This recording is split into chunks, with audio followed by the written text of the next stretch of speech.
treta no futebol não começa com socos, começa com um olhar, um passe que nunca vem, um companheiro de time que comemora, mas não olha pra você. Aí um dia, alguém simplesmente sai do time ou uma estrela perde a cabeça diante das câmeras, e todo mundo finge que não é nada. Hoje vamos expor essa tensão silenciosa. Os torcedores continuam flagrando só usando provas. Começando com o número 7, Gyökeres e Saka, essa aqui não começou com uma entrada.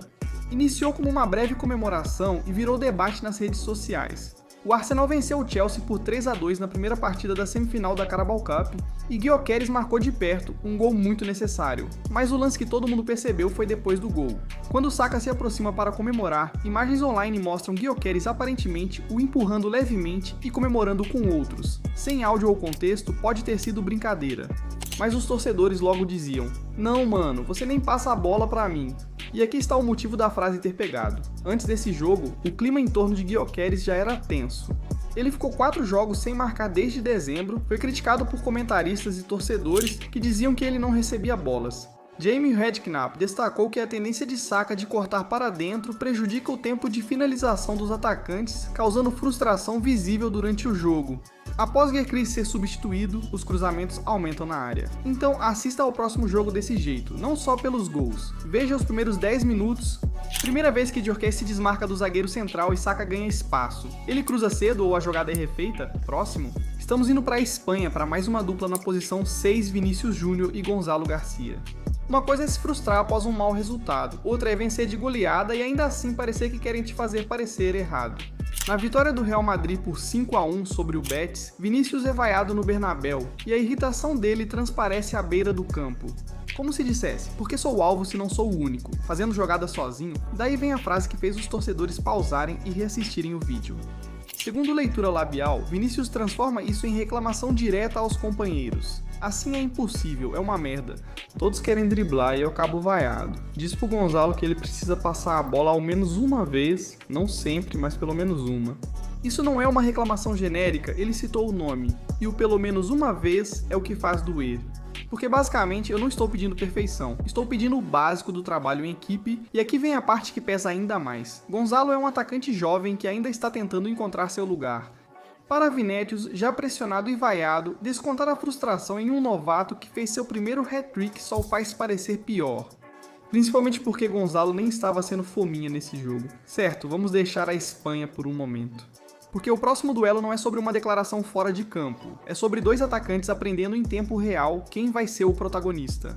Em quinto, Mo Salah e a nova contratação do Liverpool, Florian Wirtz. O Liverpool não só trouxe um superstar, mas no último verão reorganizou todo o sistema solar. Salah passou anos sendo a decisão final, chutar, cortar para dentro, finalizar a jogada, agora Wirtz chega como o cara que quer comandar a jogada. O momento que deu início ao "será que eles se dão bem?", a conversa foi na Liga dos Campeões, na vitória do Liverpool por 5-1 sobre o Eintracht Frankfurt no segundo tempo. Wirtz grita pedindo passe simples para o lado, um toque e assistência limpa, mas Salah prefere ir para o gol.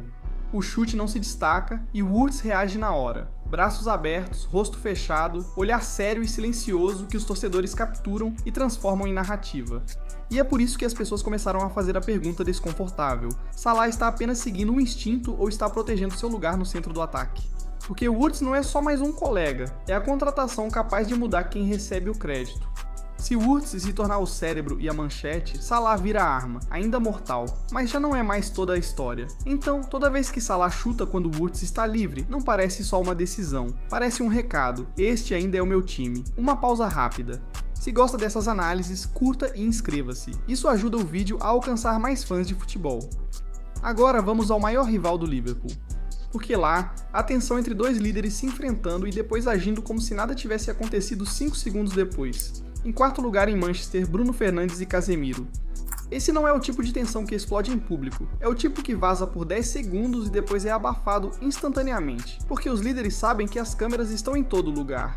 Após a vitória do United por 1-0 sobre o Aston Villa, imagens de Bruno e Casemiro discutindo ao final da partida viralizaram.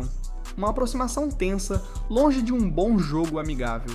Mas logo depois, se abraçaram e resolveram tudo. Podemos discutir, mas não vamos transformar isso em uma história. Isso funciona nessa lista porque discutir é fácil, o interessante é o que isso representa. Bruno é o cara dos padrões, sempre exigindo decisões corretas. Casemiro, veterano de muitos jogos importantes, não aceita ser chamado de errado.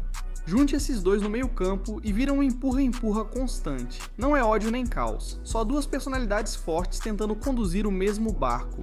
Então, ao assistir, não foque só nos gritos. Observe quem aponta, quem ignora, quem se afasta e quem tenta puxar o outro de volta. Com esse abraço, entramos no top 3, onde a tensão já não parece paixão. No terceiro lugar, Victor Osimhen e Ademola Lookman. A Nigéria está vencendo por 3-0 contra Moçambique nas oitavas de final da AFCON. Osimhen está em busca de um hat-trick. Lookman está jogando muito bem a noite toda. Ele marcou o primeiro gol e está basicamente criando tudo. Então, aos 63 minutos o contra-ataque acontece de novo. Lookman carrega a bola e Osimhen quer o passe rasteiro antecipado para finalizar a jogada, mas ele não vem.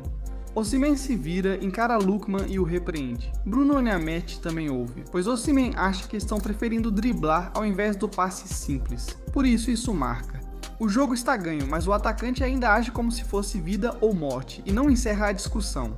Comentaristas e a mídia relataram que Osimhen ficou visivelmente mal-humorado, pulou a roda de conversa pós-jogo, foi direto ao vestiário sozinho e ignorou obrigações com a imprensa na zona mista.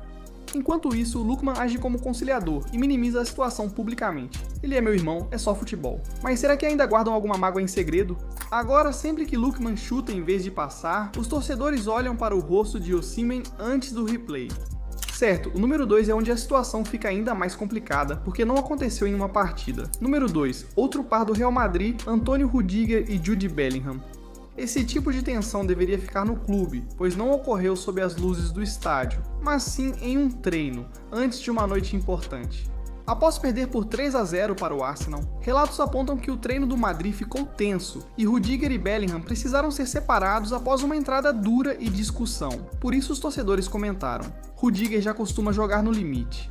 Ele é o cara que trata um treino de terça-feira como se fosse uma final. Bellingham também é intenso, mas de um jeito diferente. Ele quer controle, estrutura, todo mundo ligado. Reúna essas personalidades quando um time busca a virada e uma entrada imprudente pode mudar tudo. O mais interessante é o que ocorreu após a história vir à tona. Bellingham não alimentou o drama. Ele encerrou o assunto publicamente, basicamente dizendo que as emoções ficam à flor da pele, e isso é normal. Sem desarmonia, sem tumulto, só futebol. Agora tudo isso está numa zona cinzenta, sério para vazar, mas não o bastante para admitir. E é exatamente nesse ambiente que essas tensões silenciosas de vestiário prosperam, porque o time não pode se dar ao luxo de ter uma briga, mas eles também não podem fingir que a pressão não existe. Primeiro, Jordan Henderson e Luis Suárez. Este é o exemplo de rivalidade secreta. Sem coletiva, sem manchetes, só treinos onde um jogador decide silenciosamente quem faz parte do grupo.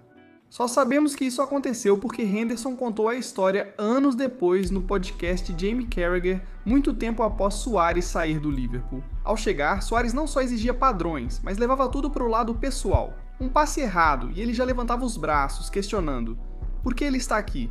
Esse tipo de reação faz um novo colega se sentir estranho no próprio time, disse Henderson. Aconteceu 3 vezes e na terceira ele perdeu a paciência e confrontou Suárez ali mesmo no campo de treino. Felizmente não virou uma guerra, disse Henderson. Isso mudou quase de imediato no jogo seguinte, fora contra o Stoke. Ele assistiu Suárez no gol e Henderson disse que Suárez avisou Lucas que ele criaria uma jogada para Henderson. Desde então, Henderson disse que Suárez foi incrível com ele e que ficaram muito próximos. Se você chegou até aqui, já sabe que futebol não é só habilidade, é química, ego e timing. Deixe um comentário dizendo qual dupla você acha que é a mais verdadeira e qual é sua torcida forçando a barra. Curta, inscreva-se e clique no vídeo que aparece na tela.